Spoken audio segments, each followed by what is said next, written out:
Well, welcome in to the channel Tennessee podcast. It is February the 27th, 2025. Alabama rolls into town this Saturday, 4 o'clock p.m. tip-off. The madness is right around the corner. You can taste it. You can smell it. And once March hits, you can see it. James Pierce Jr. runs a 4.47. 40 time at the combine, which is, I think, faster than like A.J. Brown and players like that. So that's pretty insane. I wonder if character issues will be an issue for GMs once they see his freak athletic talent. And we're going to do a segment called Which One? Which one? I'm going to ask you some questions. Austin, you're going to say, which one do you choose? And we'll discuss it. But welcome in, my friend. Welcome in to the Channel Tennessee podcast. Let's talk sports, my dude. Let's talk sports, my dude. How you doing, man? Oh, I'm never better, man. just living the dream. That's all I am. How about you, my friend? You know, I'm all right. We took care of business against LSU earlier in the week. Got Alabama here at home, which I'm feeling pretty good about, honestly. I'm actually feeling pretty good about that game. After that, we got Ole Miss, and then South Carolina comes to Tennessee.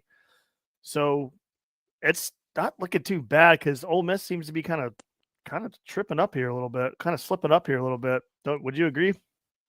Yeah, I absolutely would agree. And, looking at Bama, they just hit 22 threes against Mississippi State. I mean, it looked like unbeatable.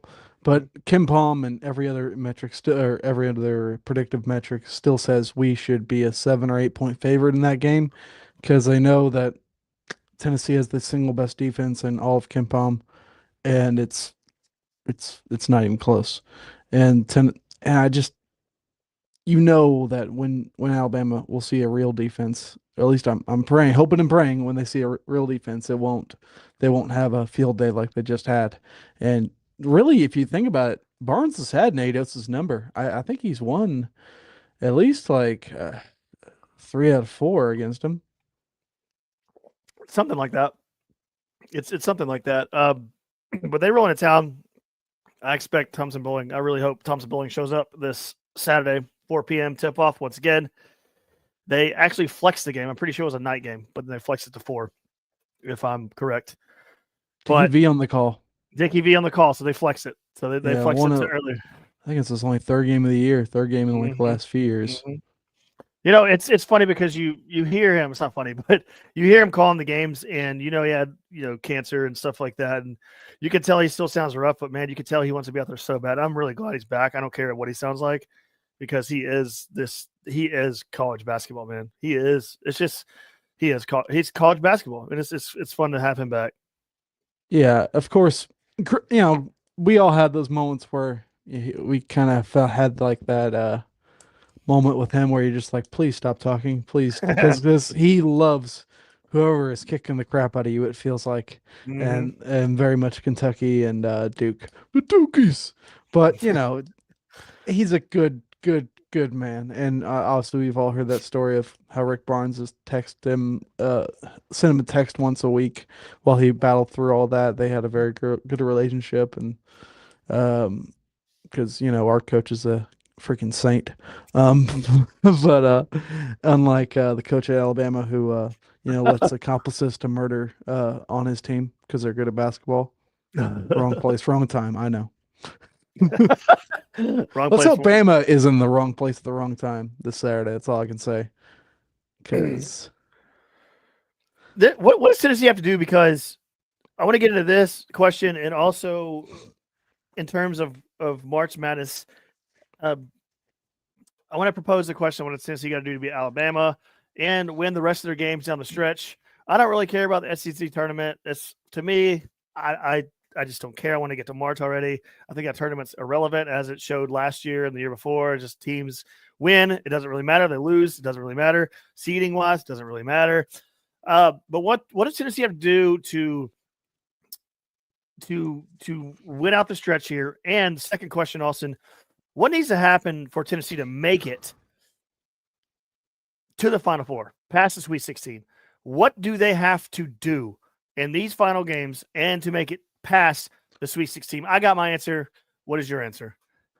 I have kind of two answers to that. It's play good old fashioned Rick Barnes Tennessee basketball, run teams off the 3-point line. I think it's almost comical. Bama refuses to take any mid range shots, so we can just sacrifice the entire middle of the basketball court or half court and just defend the 3-point line and down low. That's all we have to do. And there is one thing Rick Barnes can do, and it's if you have an obvious way you want to do things, we can just take those away and leave you the only thing you don't want. That's something that will be great. And just get Chaz, honestly, get Chaz Lanier going like you had him down at A&M.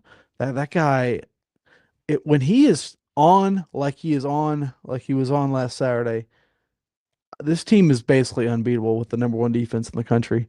It's really hard to beat these guys when Lanier is just making them drain like that. And what does Tennessee need to do to make it past the Sweet 16? To lead 8 to the Final Four? What do they have to do? I'm going to say, what do they have to do to get to Final Four? To make a Final Four, okay. The number one thing for me right now, on my mind, is just because of the history and because of how these kind of teams usually perform, and we all know Rick Barnes' struggles in March. It's you gotta get that 1 seed. Right now, this team has to at least win 2 out of the last 3 games to get a number 1 seed. Preferably, you probably need to win 3 straight to get that 1 seed. But to feel really good about it, but at least beat Bama and South Carolina, finish out well at home, and it can really happen, especially since Georgia pulled that upset over Florida the other night, and Florida still has a game against Bama, and I can't remember exactly, but they have one more interesting game. I really don't know how much the SEC tournament means. You can maybe say day one means something or your first game there that might bake into your resume, but and maybe Saturday. But we absolutely know 100% the committee does not give one damn what you do during that Sunday game. That is literally 30 minutes before the bracket reveal. They've already decided where you are being spotted before that game ever gets played. We learned that in a big way. What was it? 2 years ago when we won the SEC tournament, and not only we thought going into that selection show we had a better shot at being a 1 seed than a 3 seed, but we thought we'd be a 2 seed, and they put us on the 3 line, and they made I think Duke a 1, which they had no earthly reason besides it was Coach K's last season for being a 1 seed. I just remember being so freaking mad. And then we go out and lose to the 11 seed Michigan, which is inexcusable. But yeah, being the 1 seed and just I feel good about this team once they get out of SEC play. I really do. Here's the thing. SEC play, SEC tournament. This is just my opinion. I think Tennessee's going to. I think they're going to beat the brakes off Alabama. It just feels like one of those games where Tennessee's going to kind of rule Alabama almost. Like it just feels like that game. Ole Miss to me has been slipping. They haven't looked good. They haven't looked great. They just don't seem like a confident team right now. I think Tennessee's going to go down to Ole Miss and take care of Ole Miss. And South Carolina, they should take care of South Carolina. Finish this stretch 3-0. Finish the last 4 games 4-0. And you know what's crazy about the March Madness is you feel like Tennessee has to win these last games, and you also feel like they have to win the whole freaking tournament to get a 1 seed. Like it's the craziest thing. Like that's what you feel like Tennessee has to do because I feel like ESPN, all that they hate, they cannot stand Tennessee come tournament time.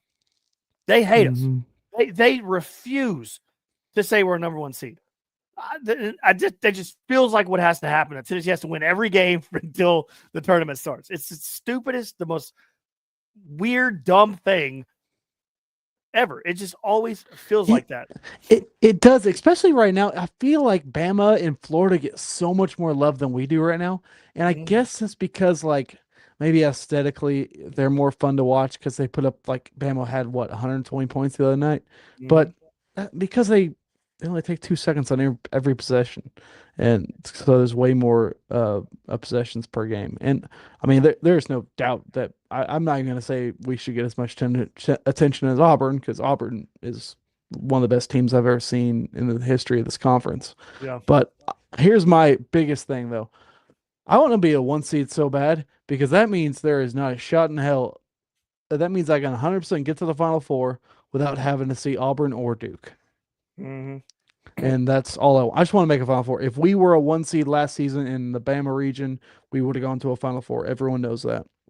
Mhm. And that's what I want for this team. And honestly, I mean, by the numbers, we don't look as good as we did last year because obviously you don't have Dalton Connect. You just felt you had Chico with Dalton Connect, but by the numbers, by sheer numbers, this team is actually better on offense. I mean, I will say though, this team has the highest ceiling on offense. I think we've seen from any Rick Barnes team outside of that Mhm. 2019 Admiral and Grant team.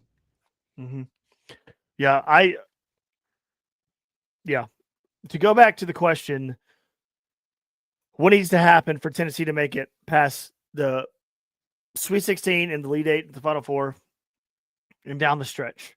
You touched on it about Chaz Lanier, and I'm going to piggyback off that. This team cannot have dud games from Chaz Lanier in the tournament. They cannot. Chaz Lanier cannot go silent.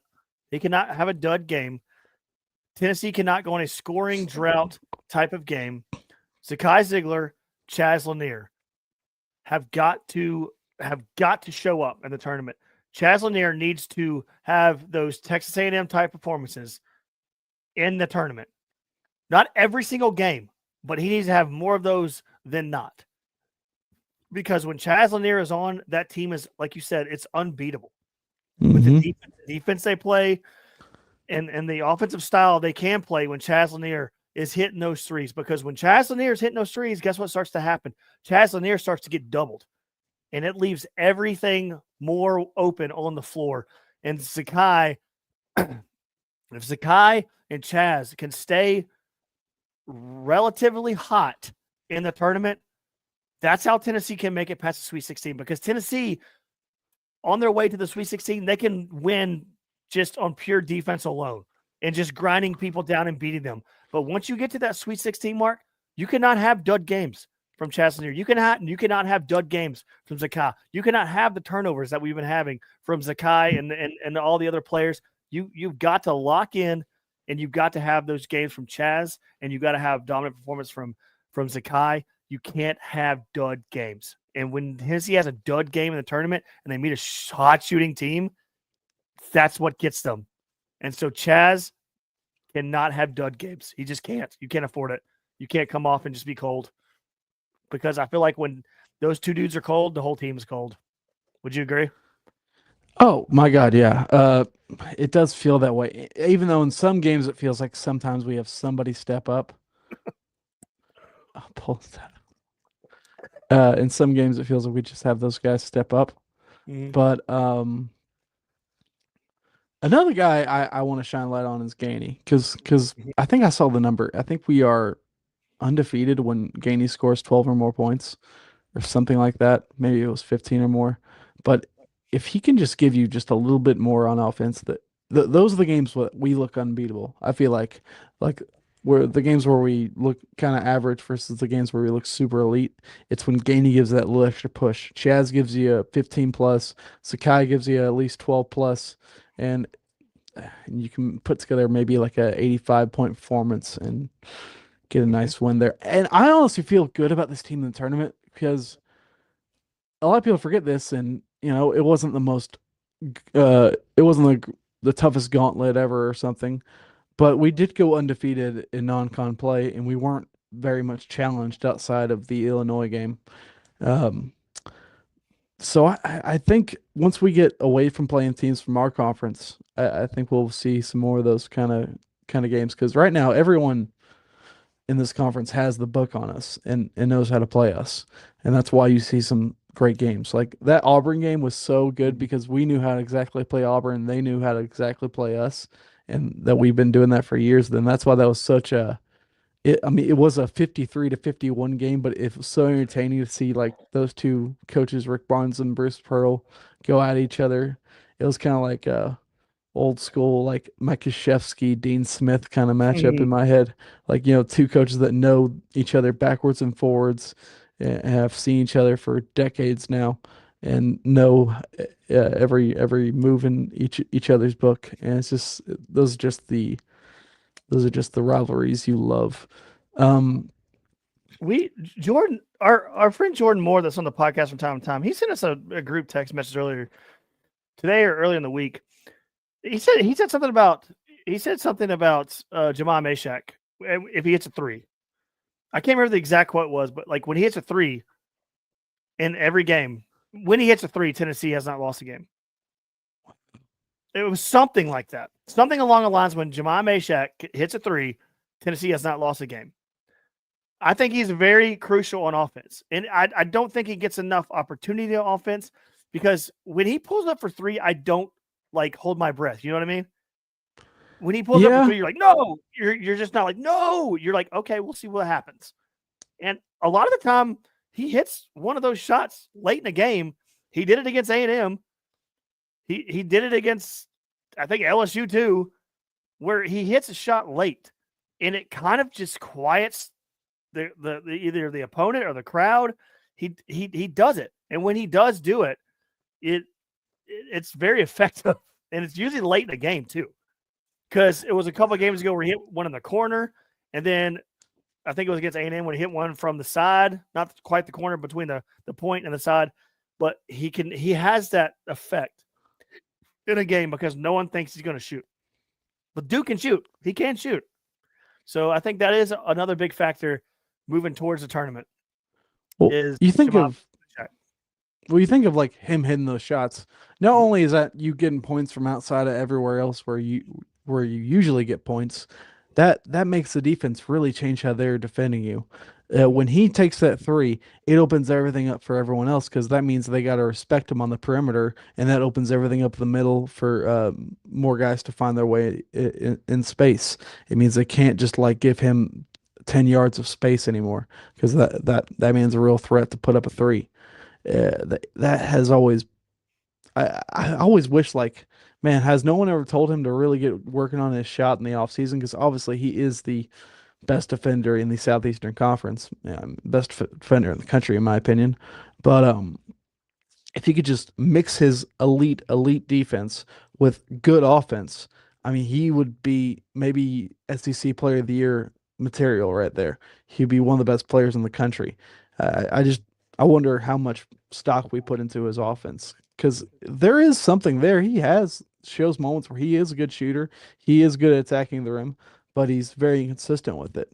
And I feel like if he worked on it a little more, maybe he could be more consistent. We'll see if that 5th year rule gets passed, and if he stays here, I would like to see him advance on that kind of and be more of a threat because it does feel like it kind of sucks. Like when he's out there, you're getting good defense, Mm-hmm. 100%, but it's almost like you are sacrificing offense because now they're gonna defend you completely different. And that if that cannot be the case, if he can get you, a couple threes a game, that it could just be massive.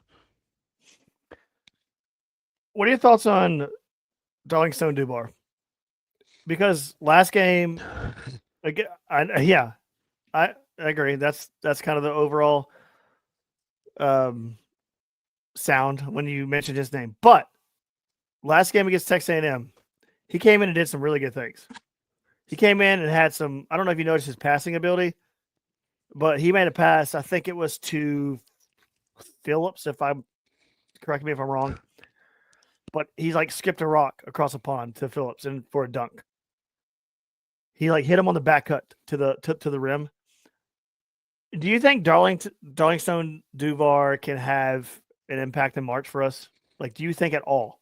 Like he could just have one of those games because he's had him earlier in the season where you're just like he comes off the bench, He gets hot, but he's not. He doesn't get hot much. But do you think in March that he can have one of those games where he just like gets like that again and I helps the team mean, win? Like, because he's a talented player, but he just hasn't done anything. it would sure be nice, man. That's Uh-huh. all I can say. It's one of those things where I am not expecting it whatsoever. I'm Mm-hmm. not, but then it just happens. You're like, hey, we have another basketball player. Look at us. Look at us. We Mm-hmm. could score with this guy who just is here like, I don't know, 5% of the time. It feels so random. And it's kind of it's similar how I feel about Meshak's offense because it's almost like, oh, found money. It's like, oh, like we know what we're getting from Z. We know what we're getting from Chaz. We know what Igor can bring you sometimes. And Akpara has been actually really good lately. But yeah, Been if very Dubar good. can have 5 minutes there where he's just super elite, and maybe it could be more than 5 minutes if he's really looking great out there. And honestly, the biggest difference with him is just why he hasn't seen the floor so much. I mean, he's got problems on the offensive end too, more or less consistency. But his biggest issue as a player is his defense. He just looks lost out there at times, and I'll never forget just seeing him come in the game, and they immediately target best guard on the floor targets him and scores at will. It's just like, ah, Yeah. dude. Like I'm so sick of seeing the back of his jersey on possessions because he always like chasing dude with the ball because he couldn't stay in front of him. Mm-hmm. So who? If we kind of proposed this question a long time ago, but like, your name one player outside of Chaz, outside of Zakai, who is that guy that's going to show up in the tournament and it's going to open people's eyes? The one dude that has got to show up, that needs to show up for Tennessee to make it past that Sweet 16 again to the Elite Eight and hopefully a Final Four. Who is that dude? So outside of Zakai and Chaz, Yes. I mean it's that's weird how my expectations for this guy like seem to change game by game, Mm-hmm. but it's Igor Milicic. He's obviously got the highest ceiling of everyone outside Chaz and Z. But it's just like some games he can give you like 25 points, some games he might score four. You really don't know. And it honestly, like that A&M game, it felt like he just couldn't find a rhythm or a fit for Mm-hmm. that game. Like I felt like that was a bad matchup for him. But Mm-hmm. like against Kentucky, where they were, a little slower moving on the defensive end, he really found some rhythm. I think it's a matchup deal, and you can find those opponents where he can really get going against. I'm gonna go. I'm gonna go. Cade Phillips. I feel like when this team is kind of struggling, when they need something to happen, he's kind of got the Folky effect in him. Yeah, Where when this team is not performing well, he comes out of nowhere and does something well, whether it's a rebound or uh, a dunk off a rebound, a putback dunk, one of those things. I feel like Cade Phillips is that spark plug that when things are going bad, he can turn it around and make the energy change. So I'm gonna go Cade Phillips. You're gonna go Igor, and I agree with the Igor thing too, because that guy, man, when he's on, he's on. But also Milicic does a lot of, he's kind of like Triple J in a way. He does a lot of small things that you don't really see on TV unless you're at a game. He gets a lot of like rebounds that people don't think they're important that are actually important. He's a great rebounder. He can get a lot of rebounds. So I agree with Igor, but I'm going Cade, man. I think Cade is a spark plug that will just ignite the team when things are going wrong. So that's my pick right there. Do you agree with that one too? yeah, I definitely would agree with that. Mm-hmm. Let me propose this question for you. Obviously, we've seen a lot of SEC basketball by now. Um, which I want you to pick an SEC team that you think has the ability to make the deepest run that is maybe people are not talking about as much as you would think. and which team you think is just going to fall flat in their face in March? Flat in their face in March.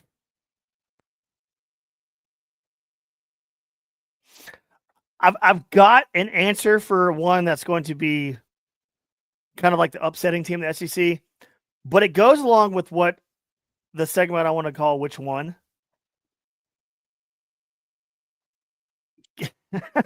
So I don't want to answer the first one, your first question, because I want to get to the which one segment that I'm going to do with us.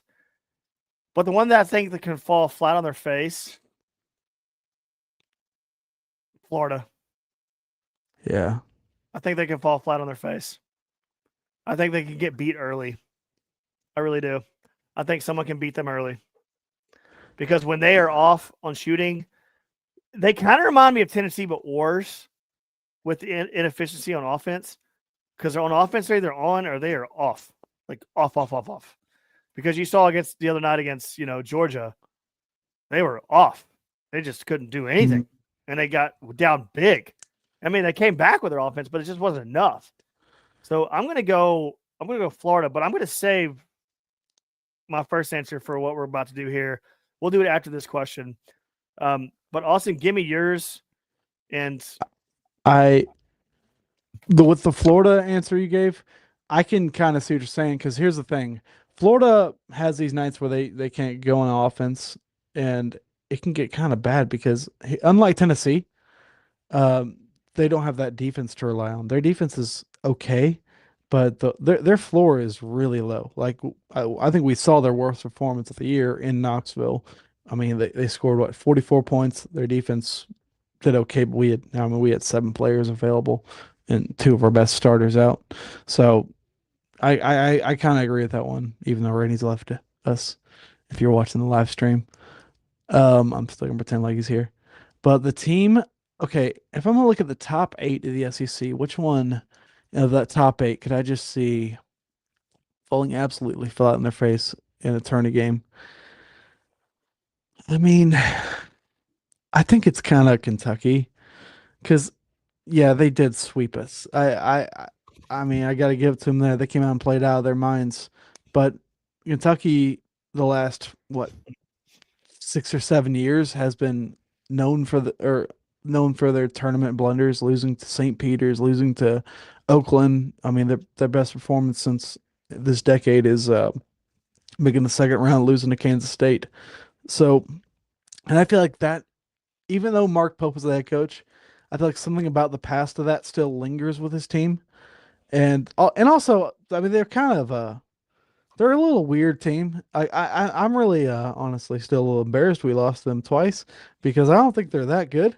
I think they just played out of their minds because they saw orange and white, and we were coming off Auburn loss in one of those games, and the other one, I mean, it was Rupp Arena. We didn't play too bad, but we didn't come out that well.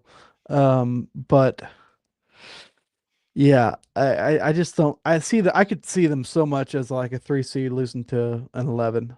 That would not shock me at all. If you got like a really chippy team, I mean, they look at their, hell, they have a 20-point loss to Ohio State on their resume. They're kind of an inconsistent basketball team. I just got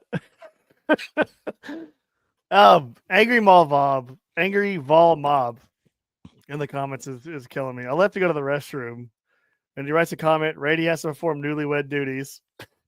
And he says, No, his next comment, 45 seconds later, he's back. So yes, newlywed duties, my friend. Yes.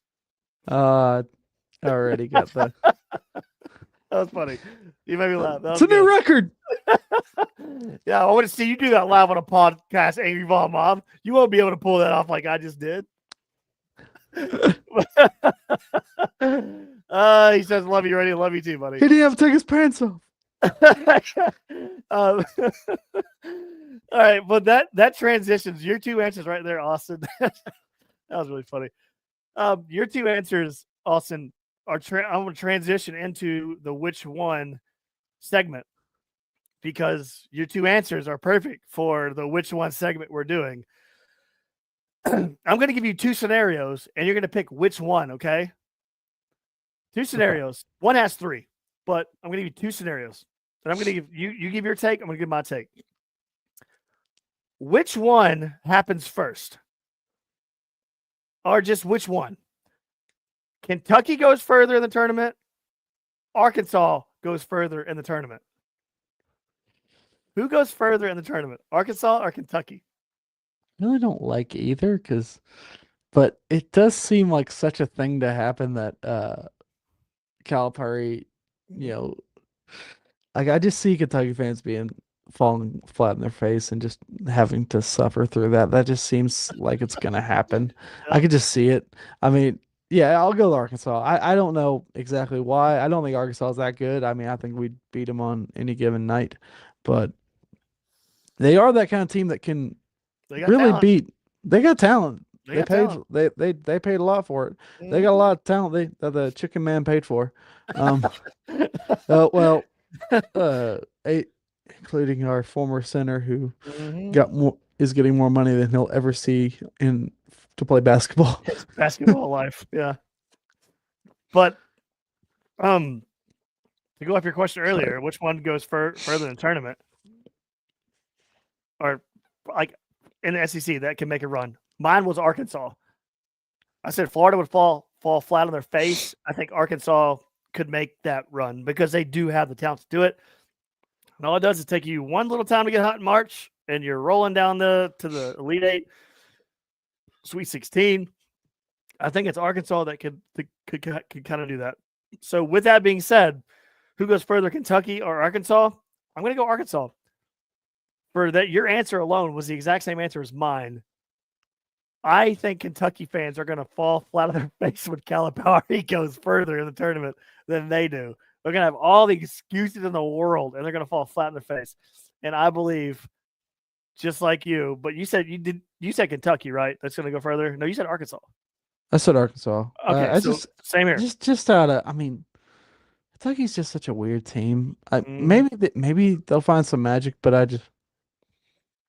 just don't trust how inconsistent they are. I do want to talk about one of the other team though, and that is the Texas A&M Aggies, who are currently riding a 3-game skid. All right, hang on. We'll get to that. But we got to finish this segment.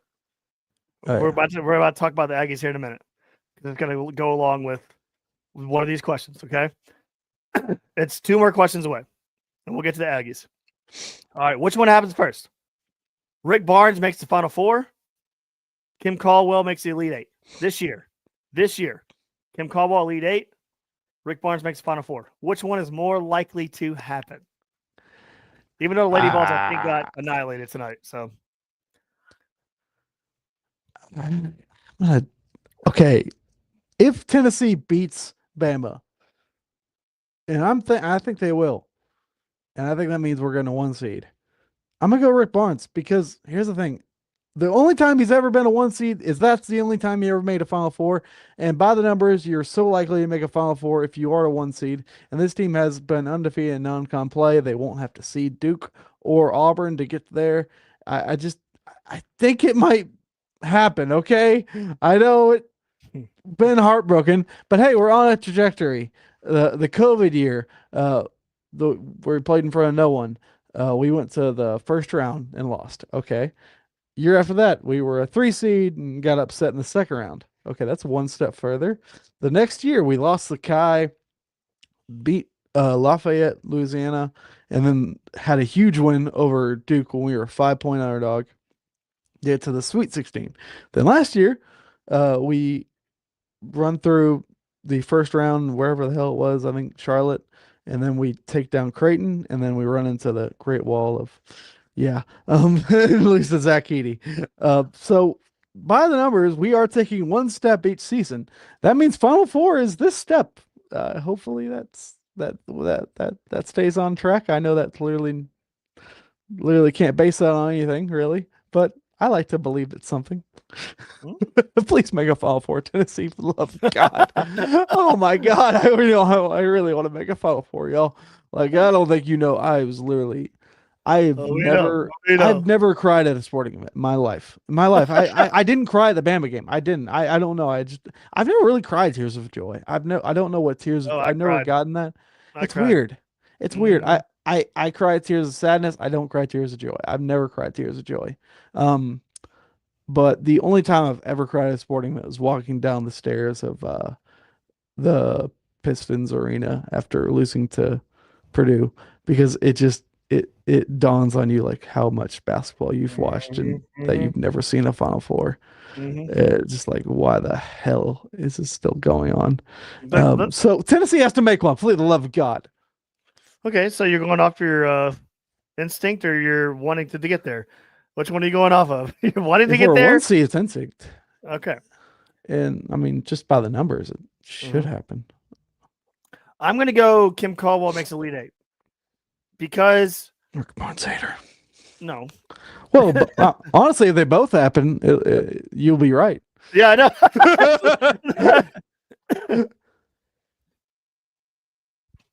I think Kim Caldwell can get to Elite Eight with this type of team, even though they just got. I think last time I checked, they're getting beat by Kentucky, but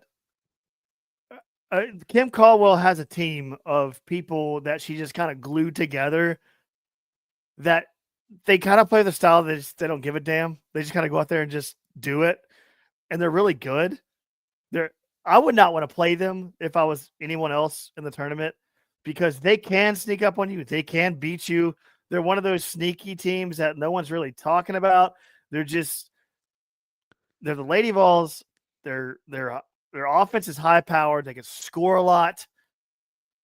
I think Tennessee could be one of those teams. The Lady Vols could be one of those teams that kind of sneak up on people and score a lot of points and get to the Elite Eight. We were talking about this earlier in the season.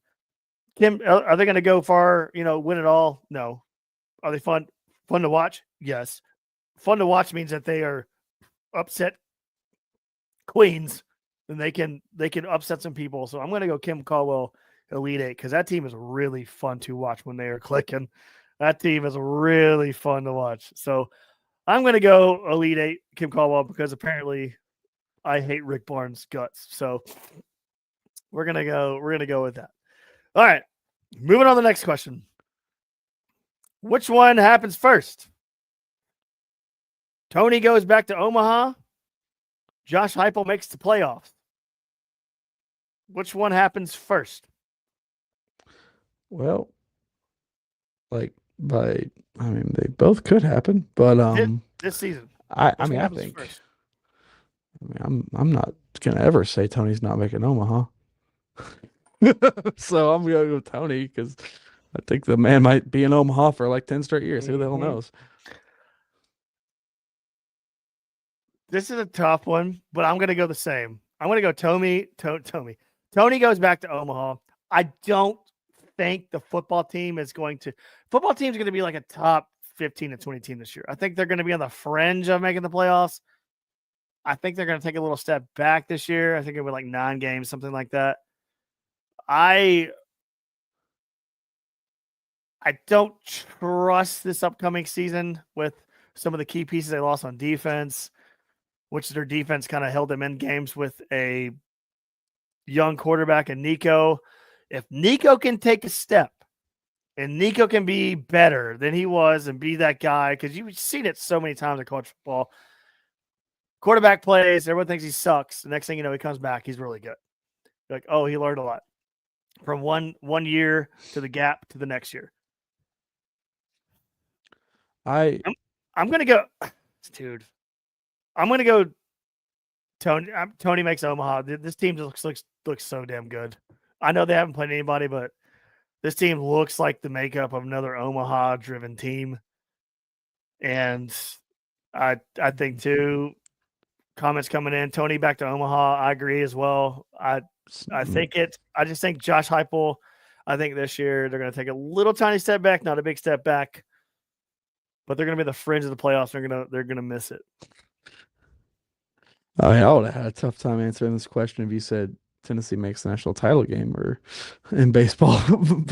I was gonna say that. I mean, Omaha's really hard to make, though, man. Omaha's it hard to make, man. is Hard, man. It's if not you if easy. you I mean if you're elite though, it's a little bit easier because you get all the games at home to Mhm. get there. And this team, they just look like, I mean, the pitching, holy crap. Uh, You got Lloyd, who has struck out 24 guys in 2 games. He looks like he's going to take a massive step from where he was at Ole Miss, where he was pretty great there. But and then you got AJ Russell finally healthy. He looked good for one Marcus inning. Phillips looks good. Um, it just feels like this team. I mean, it's not. I kind of thought going into the year that we'd have kind of like a year similar to 2023, where we didn't quite meet expectations in the regular season, but that team ended the year hot and found a way to make Omaha without playing one game at home. So, but I don't know. Maybe this team will just be like the other great ones we've had. I mean, Hunter Ensley came back for this. Uh, it's it's a it's a really great. We'll know a lot more about this team though after this weekend when they go to the Shriners Classic to play. I think it's Rice, Arizona, and Oklahoma State. So Hmm. you'll know a little more about this team once they finally play some real competition. Although I will say though, Sanford is was a choppy little team. I think Sanford might be better than both those teams. Like harder to beat. Maybe. We'll see. We'll see. All right. Which one will happen first? Or which one will happen? Back to your A&M thing. You said they're on a 3-game skid, right? Correct? Yeah, that team's ass. Okay. So, you want to talk about A&M? We're going to talk about it right now. Chris Beard stays with Texas A&M. Chris Beard goes to Indiana, or are you playing in the field? You mean Chris Ole Beard, Miss? either one. The field, Indiana. I heard Indiana, Ole Miss, doesn't matter. Chris Beard, What are you talking about? A&M's coach. Buzz Williams? Buzz Williams. Oh my God, sorry. Buzz Williams. I'm sorry. I got the name wrong. Buzz Williams. Sorry. Or Chris Beard. I think you're thinking Chris Beard, and you're thinking he was at A&M. Yeah. He's at Ole Yeah. Miss, and he Ole is Miss. doing good there. Ole Miss. Ole Miss. And he's rumored to So, be the Indiana coach. okay. So I completely botched that question. So Chris Beard, sorry, I meant Ole Miss. He was a coach Texas Tech, so you might. Okay, that's what was it. So Chris Beard at Ole Miss stays at Ole Miss, goes to Indiana, or the field. Which one do you choose? Man, I don't know. I think they should hire Chris Beard since they botched it last year and decided to keep Woody and not to go after Dusty. Dusty, what's his name? Anyways, he was at FAU, #1 name, but they let Michigan hire him while they sat with a coach they knew they're going to fire eventually. But I'll say he's the coach of Indiana because I think he wants the job. I think I mean this guy is a Bob Knight disciple. He's obviously a great candidate. The only thing you could say would be like a downside for Indiana would be that history where he had the incident with his fiance, but um, I don't know every detail about that situation. All I know is I think the guy would win, and I think if you're an Indiana fan, man, think about this program. This is like it's kind of similar to Tennessee football before Josh Heupel got here. Very, very similar. You think you're at the top. You think you're still that top dog, but you're Mhm. not. You're not. It's like I mean, it's obviously a great job. Maybe a kind of weird job though, because they have really high expectations, but your state doesn't produce as much talent as people would think. And it's almost like if you have one down year, you're on the hot seat Mhm. kind of deal. But I think because they've been kind of humbled by the last, I don't know, 15 years.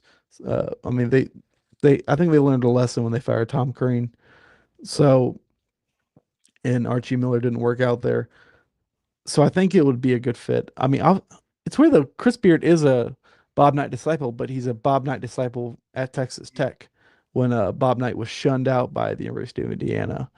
But they did kind of make amends with Knight, even though I don't know. Do you remember the interview he gave to Dan Patrick when they asked why he never went back to Indiana, even though the people who fired him aren't in charge anymore?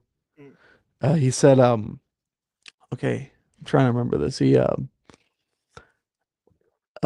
said he'll never step foot back on that campus. And Dan Patrick replied, I mean, most of those people, all of them don't work there anymore, and most of them are dead. And Bob Knight replied, I hope they're all dead. but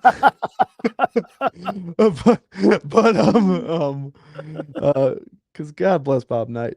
But he did finally go back to Bloomington for a game, I think a few months before he passed.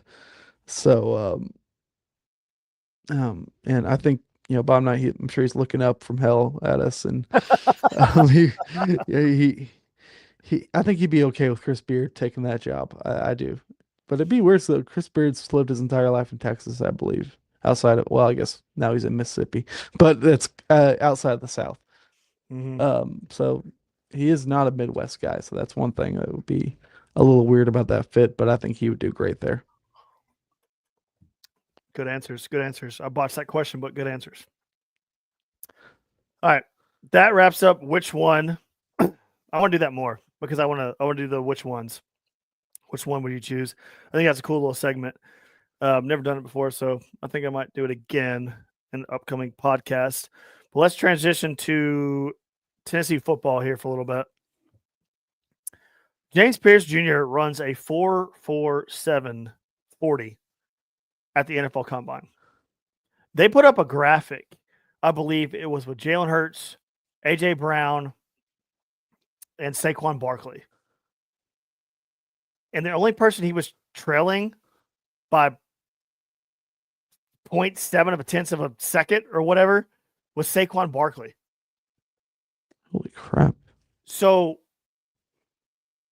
I don't know if you've heard, but NFL scouts, yada, yada, yada, whatever, say that some way, somehow, that James Pierce Jr. has character issues when he has character issues when the worst thing he's ever done at UT was getting pulled over and his license was out of date or suspended. I can't remember which one it was, but one of them. Did you say he has character issues? So James Pierce running a 4.47 40 time as an edge rusher, which I believe is the fastest time in combine history. Check me if I'm wrong, but I believe that is the fastest 40 time in combine history by an edge rusher. Do you think the character issues are such an issue now for GMs once they see the freak athleticism from James Pierce? What character issues are they talking about? I guess he wore orange and white. Those are the character issues. I swear to God. I don't care. I know it's Tennessee paranoia, whatever. But like everyone knew what kind of prospect Alvin Kamara was, and he slipped to the third round. Everyone knew what kind of prospect Trey Smith was. He slipped to the sixth round. I mean, Derek Barnett got taken kind of pretty high, but I just feel like, Jawan Jennings barely gets drafted. He's still playing elite in the league. Marquez Callaway didn't, well, I guess he didn't really do that great in the league when he did get signed as a free agent, but whatever. I just feel like there's so many times you see guys that do great in the league, but for some reason they slipped to like the fifth or sixth round for the Vols, that played for the Vols. And it feel like Pierce, like you can't tell me this guy didn't play at Alabama, didn't play at Georgia, didn't play at Ohio State, that he's not a top 5 overall pick. Oh, 100%. It just it pisses me off. It should. And it can hurt you on the recruiting trail when that happens too. I don't think so. I don't think so. I hope not. But it's just like it does feel like they still have this thing in them that they don't want to invite us to the party. There's like, oh, I don't Tennessee. It's like something about us, I guess, because we threw stuff on the field against Ole Miss. I don't know. I think it's this. James Pierce was known for not wanting to talk to the media after games. Isn't that the dumbest thing you've ever heard? His character issues are based off, and I fully believe this because I've heard it on the radio several times from numerous sources of, he didn't like to talk to the media. He didn't like to do this. He didn't like to interview. Who the hell cares? Who the hell cares? What does it have to do with football? What does that have to do with football? Marshawn Lynch. Oh my God. I'm about to bring that up. Marshawn Lynch. I'm just here so I can get fined. Is Marshawn Lynch going to be remembered? He might be remembered for that interview for a long time. But, oh man, character issues. And he did have character issues actually coming out of Cal. Who the hell can he play football? Can the dude play football? I wholeheartedly believe it's like agents too. Agents get in the ears of people. They talk. My guy needs to go higher. So I'm going to start a rumor about this guy. It's all politics in the NFL draft. But dude, put on the damn tape. My God, like last year, he was getting double teamed every single play. That should tell you everything you need to know. When the dude's getting double teamed every single play, all you need to know. Just watch him. Watch him play football. It's crazy. And then the dude runs out and trots out and just like casually runs a 4.47, which is faster than most running backs in the damn NFL. Like, quit with this narrative. Here's character issues. Oh my God. Who cares? Can he play football? Can he play football? That was James Franklin. The Penn State coach. Yeah. I'm sorry. I'm just dismantling your whole bit. But you know what I mean, though. It's just like it's the stupidest thing. Like you said, Trey Smith. Oh man, he has medical issues. Even though every doctor cleared him, and now the Chiefs are putting the franchise tag on him, and he's going to be the hottest freaking would have been the highest paid. He would have been the highest paid NFL offensive lineman from any other team in the league. I think he is going to be the highest paid guard in the league now. Yeah, because of the franchise tag. But what are you going to do after the franchise tag? Are you going to sign up to a long-term deal after that contract? It's crazy. It's crazy. Money's crazy. Agents are crazy. NFL draft's crazy. Hey, speaking of crazy money. Oh, sorry, you went out there. Speaking of crazy money, let's talk about our old friend Ricky Gibson, who is saying he's entering the portal. And from what I understand, he's not going anywhere. I don't think so. He's going nowhere. But it pisses me off. I heard the NIL, bro. Everything I heard about this thing was Tennessee was very good with him. Was very upfront with things and gave him basically the market value. But he wanted Jermon McCoy money. And I hate to break it to you, Ricky, but you're not as good as Jermon McCoy. You see that huge interception he had against Alabama? You see that huge interception he had against Oklahoma? You didn't have those interceptions. You didn't have those moments. You weren't an absolute problem in the secondary. You were good, but you weren't a problem. You weren't like someone you had to, someone that changed ball games. And why is that? It's so stupid, the NIL era. It's just so stupid. You have guys that are just like good players, just good, but just kind of like not the studs, and they're demanding money or they're going somewhere. It really shows you how hard it is to compete in this day and age, because anyone that's going to do anything is going to want the highest market value for that. It's free agency every freaking day of the off season. It's so exhausting. And I'm just, you have SEC, everyone, you have to just figure this out. You have to get them on contract. This cannot be the case anymore. This is not sustainable. Well, here's the thing. You said one name, Jermon McCoy. And guess who's not playing this year? Jermon McCoy. I hope he can play some. I know. But you said the name. Guess what little old Ricky Gibson hears? Oh, who's not playing? Oh, they didn't get me more money because I'm worth something now. That is NIL. That's how it's going to go from here on out. They have got to make rules here for NIL caps, all of that kind of stuff, because it's starting to get out of hand. And I get it. You're either going to transfer to make your life in the NFL better. You want to try to get an better NFL's prospect. But here is the thing. Jermon McCoy gets hurt. Ricky Gibson uses his leverage saying, oh, he's hurt. Guess who's the next guy up? I want more money. That's going to continue to happen in NIL unless something is done where they put a rule or a cap or something on the NIL agenda, because these players think their shit don't stink. now because of NIL. And that's just how it's going to go from here on out unless something is actually done about it. And it does piss you off, Austin, because you're nothing yet. Who do you think you are? You haven't done anything yet. And these players think they've done so much and they've done so little, and they think they're worth a lot because of a star ranking. That doesn't mean jack crap. Yeah? Guess what star ranking Jamal McCoy was? Can you tell me that? 3-star, very low 3-star. That's why he's at Oregon State. Low 3-star. Guess what? He came here, and guess what? He earned his money. Because guess what? He got hurt. And guess what the staff is going to do? You heal up. We're going to pay you because you showed us you're worth the paycheck. And he is. You heal up. We're going to pay you. Don't go anywhere. Tears ACL in off-season workouts. I know. But that's how it's going to go. Because Jamal McCoy is sitting at home with the ice pack on his knee, and people are calling him left and right. Hey, bud, I know you're going to sit out of here, but we got this amount of money for you. UT is going to save a lot of NIL money for that man who showed on the field he can actually do something. Ricky, buddy, I'm sorry you haven't done shit.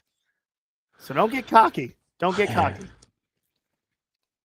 It's just like, but if you lose them, you're in a tough spot because you obviously got to play some DB, and you rather not be a freshman. So don't get cocky.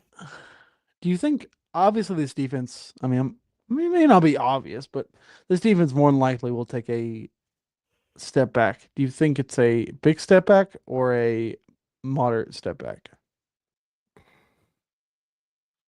I don't think it would be that crazy of a step back. I don't think it'll be. I'm gonna say moderate. It's gonna be moderate, but I don't think it's gonna be insane step back. I don't think they're gonna be as good, which means that Nico has to get better or he's gonna be gone. Like Nico, if he doesn't have a good year this year, he's transferring. He's gone. Which and go back to quarterbacks. What's his name? Frizion Brandon or whatever's coming in. He commits to Tennessee Orange, and all of a sudden he drops to a 4-star. Just like McIntyre. Number 1 player in the country. Commits to Tennessee. Nope. You're down. Not even a 5-star anymore. It's ridiculous. It just shows you. I think Heupel, he just brought in Seth Luttrell on the off staff, the OC at Oklahoma last year. Not his finest. Probably the worst step of his entire coaching career was being the OC under Lincoln or under what's his name, Brent Venables. And I think that told you more about Venables than it did Luttrell, because Luttrell had a great stint at North Texas. I mean, he did get fired there, but I mean, he had him good every single year. He got fired after a bowl season at North Texas when he was the head coach there for, I think, like 8 years. And he had a good run as the OC at UNC and Indiana. I think bringing that guy in, him and Heupel are really close. And I think bringing that guy in proves that Heupel is really just he has one goal this season, or one goal this offseason, and it is to fix his offense, because he knows the last 2 years has not been acceptable, are not Josh Heupel standards. A lot of people have adjusted to what he runs, and he's gotta mix it up. He's gotta change it up. He's gotta get back to his roots and just be back to putting up 40 points every other game. I think that I really think there's a shot that happens, because I do have faith in the guy to figure something out, because every step in his career he's figured out a way to have an elite offense, and that's the number one question going into this offseason, in my opinion. Final question. We'll wrap this up. After James Pierce's 4.47 40 time, does James Pierce go inside the top 15? Freak, man. I know it's all about team needs and stuff, but defensive ends are so highly touted in the NFL. if you pass over him, you won't find another guy like him.